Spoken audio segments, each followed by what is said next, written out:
मी अरुण घोडके. शिवचिंतन.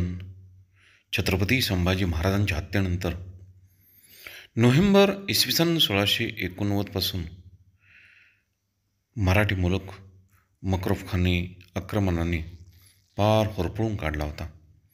त्यावेळी रामचंद्रपंत अमात्य यांनी मराठी सैन्य मोगलांवरती पाठवली. त्यावेळी कोल्हापूर भागात मुघल सेनानी मकरफखान वावरत होता. त्याच्याविरुद्ध संताजी घोरपड्यांना रवाना केले आणि दुसरे दक्षिणेस कोकणातील मोंगल ठाणी उधळून लावण्यासाठी शंकराजी नारायण यांना पाठवले. संताजी घोरपडे हा मकरफखानावरती चालून गेला. कोल्हापूरजवळ मोंगलांचे आणि मराठ्यांचे तुंबळ युद्ध 2 घटका चालले. संताजी घोरपडे यांनी मकरफखानचा पराभव केला.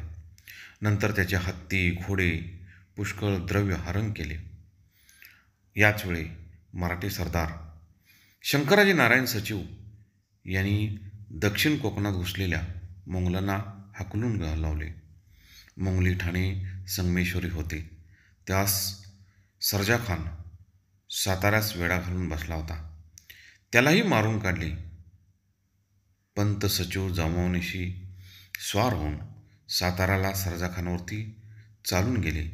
तिथे सर्जाखानचा दारुण पराभव केला आणि मोंगली आक्रमण परतावून लावले.